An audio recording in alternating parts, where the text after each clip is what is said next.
So around the country, biological men are being allowed to compete against biological women in sports, especially at the high school level. Here's an example from New York. Now, there were dueling protests this evening outside William Floyd High School. The two sides clashed over a boy who some parents say is on the girls' track team. Now, this is happening all over the country because even in California and Oregon, they have the same issue. Two high school track stars refused to stand on the medal podium after placing in the Oregon State Championship for the high jump. Why? Because the athlete standing next to them was a biological male. And now to California and the debate over trans athletes in girls' sports. A rule change allowing one trans athlete to take home several medals. So today we're going to look at if it violates U.S. law to allow biological men to compete with biological women in sports.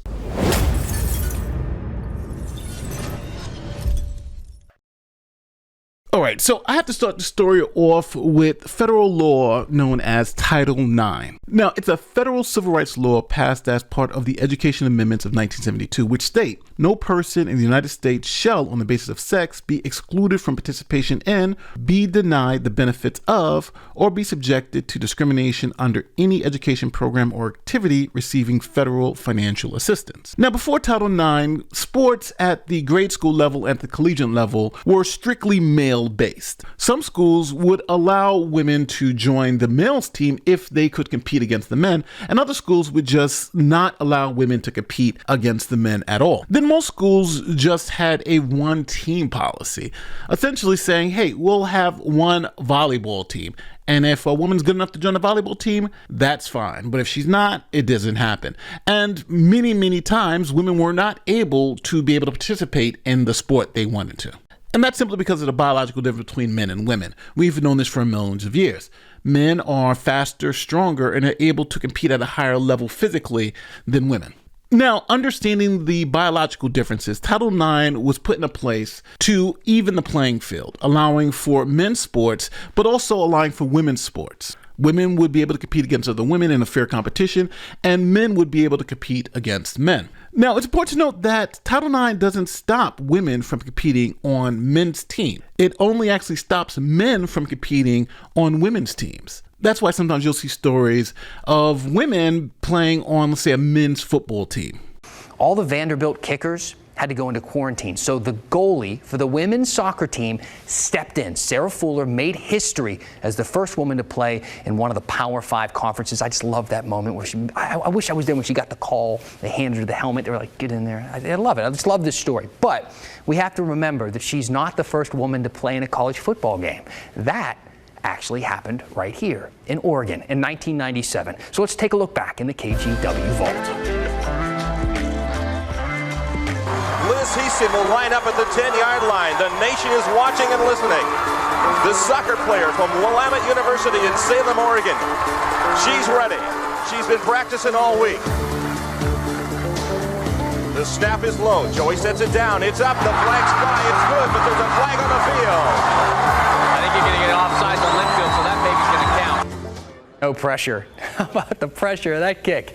That's Liz Heaston from Willamette. She became the first woman to play and score in a college football game. So just to recap, women can play on the men's team, but men are barred from playing on the women's team. Now, this was the state of the law all before we had the transgender revolution. Now, as those on the left keep telling us, gender is just a state of mental being. So it has nothing to do with your physical body. So if you're a biological man and you wake up one day and say, hey, I am now a biological woman, you can then compete on the women's team as if you were a woman, and the same vice versa. If you're a woman who wakes up one morning and just says, hey, I'm a guy, you can then go play on the men's team. Now, this was a radical change in the law because the law was all about biology, where you actually a male or were you actually a female? And that would dictate what team you were able to play on. Now, when Biden was president, he actually tried to change the law to allow this type of mental state where, hey, I'm a woman today, I can win all the women's championships, and then tomorrow I can identify as a man again, and then I wouldn't have any issues. But a federal court said, hold on, that's ridiculous. Title IX is about biology, not about how you feel about yourself. A federal court blocked President Joe Biden's proposed changes to Title IX, halting his administration's efforts to expand the definition of sex to include gender identity nationwide. The Biden administration's rewrite of Title IX aimed to allow transgender women to participate in women's sports. So, I said all of that to come to this conclusion. As of right now, if you're a biological male playing against biological women in sports, generally, Title IX forbids it. And the American public knows this. They're not dumb. Here are recent poll numbers on this particular issue. Scott's thunder here, but one of the reasons that Gavin Newsom may have switched is because of the polling on this issue. 25% of Americans agree that trans women should be allowed to participate in female sports, but 75% disagree. The politics, the public opinion on this is in a completely different place. I agree. Now, with that reality, the Democrats in California still wanted to allow men to compete with women in sports, but wanted to not go to a foul of the law. So they came up with this transgender athlete policy. Check it out. These podiums at the high school track and field state championships in California, unlike any in the state's history, not only because the first place winner for both high jump and triple jump, AB Hernandez, is transgender, but because she is sharing that top spot with competitors she technically outperformed. AB Hernandez.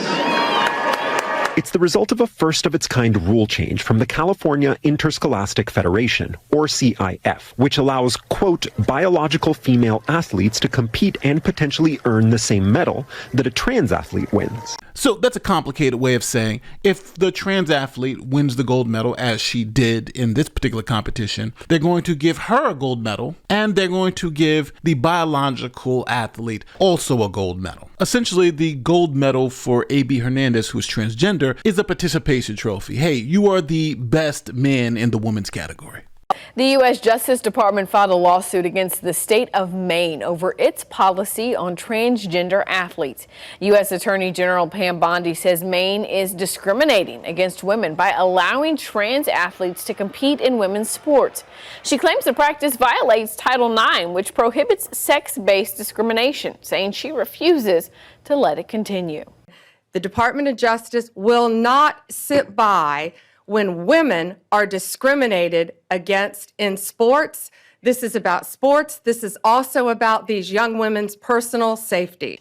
AG Bondi also sent warning letters to California and Minnesota to get those states to remove transgender athletes from women's sports. Now, some people are saying, well, it's only one or two people, but no, this is going on across the country in a lot of different places. For instance, we just saw AB Hernandez in California. You also have a 6-foot-tall 14-year-old freshman in New York who joined the varsity track team. Portland, Oregon, Tacoma, Washington, Concord, New Hampshire, Shelton, Washington, San Francisco, California, Bridgeport, West Virginia, Plymouth, New Hampshire, Chaplin, Minnesota, Riverside, California.